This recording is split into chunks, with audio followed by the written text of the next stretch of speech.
Welcome to our deep dive into Brené Brown's The Gifts of Imperfection. We'll be using the insights from the 1 Hour Guide by Anil Nathu as our guide today. Think of this deep dive as a curated selection of the book's most powerful takeaways for leaders and entrepreneurs, like you. I think it's brilliant how Anil Nathu frames this book. He Wow. hones in on that pressure to be perfect that so many leaders feel.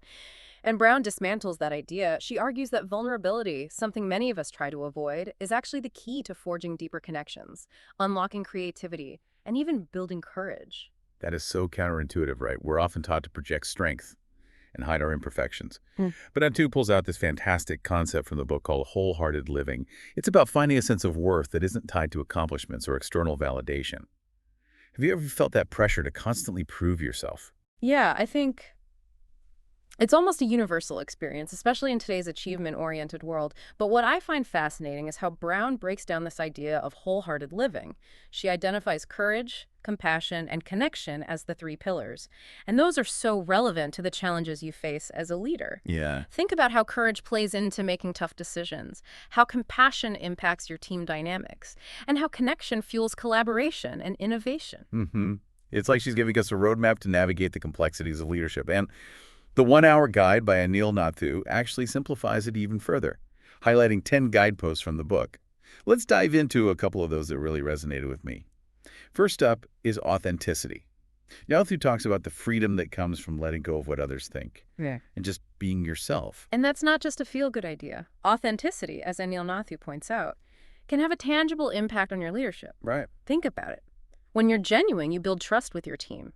People can sense when someone is being real, and that creates a foundation for stronger relationships and more effective communication. Absolutely. It's like a magnet for the right people, both within your team and even when it comes to attracting clients or collaborators. The people who connect with your authentic self are the ones you want to be working with. Now, another guidepost that Nathu highlights is self-compassion. And this one is tough for a lot of us, especially those of us driven to succeed. Brown argues that being kind to yourself, particularly after you've made a mistake, is far more effective than beating yourself up. It's so true. And Nathu gives this great example from the book about how to practice self-compassion. He suggests asking yourself, what would I say to a friend who's going through the same situation? You'd probably offer them support and understanding, not harsh judgment. Right. So why not extend that same kindness to yourself? That's a powerful reframing, isn't it? Hmm. It's about recognizing that we're all human. We all make mistakes, and that those mistakes are actually opportunities for growth. The 1 Hour Guide also dives into the concept of resilience, which is essential for any leader, especially when facing setbacks or challenges. Absolutely. And Brown doesn't just talk about resilience in a general sense. She connects it to her research on shame resilience, the ability to move through difficult emotions like shame and come out stronger on the other side.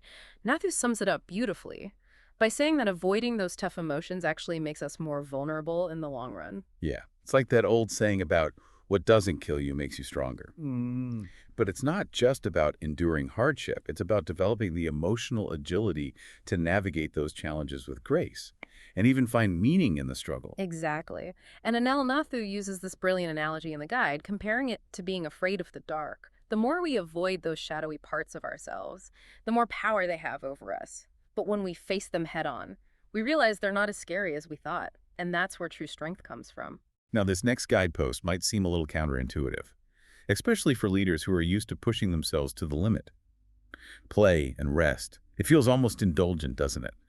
But Brown and Nathu's summary of her work makes a compelling case for why incorporating play and rest into our lives is crucial, not just for our well-being, but also for our creativity and productivity. Think of it this way, we're not machines. We can't just keep going and going without recharging our batteries. When we allow ourselves to engage in activities that bring us joy and relaxation, we're actually fueling our ability to think outside the box and come up with innovative solutions. And the 1 Hour Guide by Neil Nathu even provides a real-world example of how this plays out in a business setting. He talks about a leader who is initially trying to project this image of unwavering confidence, never admitting any weaknesses. And as you can imagine, that approach created a culture of fear and stifled creativity. People were afraid to speak up or share their ideas because they didn't want to appear incompetent. But then, inspired by Brown's work, the leaders shifted their approach. They started holding these vulnerability meetings where everyone, including the leader, was encouraged to share their struggles and challenges. It sounds risky, right? It might seem counterintuitive, but what's fascinating is that this vulnerability actually led to a breakthrough. The team started collaborating more effectively, they felt more connected to each other, and ultimately they came up with more innovative ideas.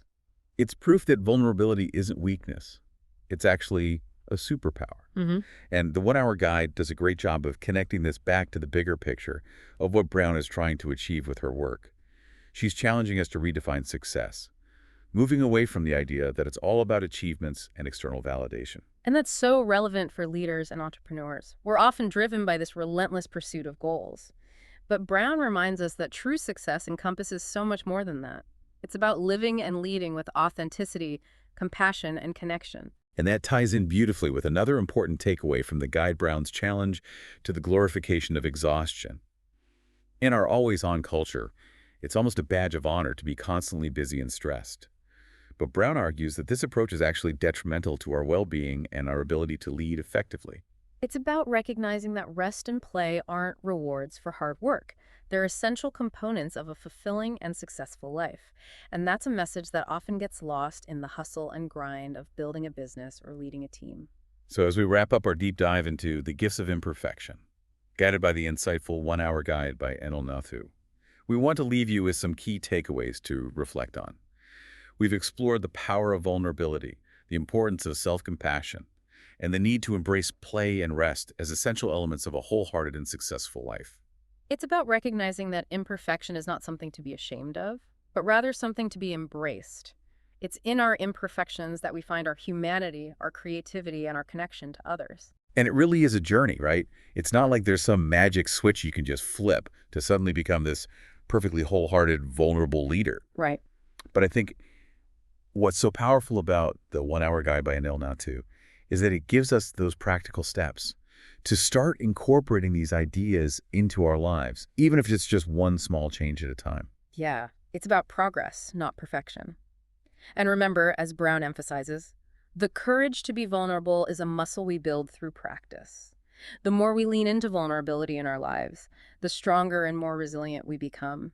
So as you go back to your work, your team, your business, what does this all mean for you? What's one specific takeaway from the Gifts of Imperfection that really resonated with you the most? And more importantly, how can you apply that insight in a practical way this week?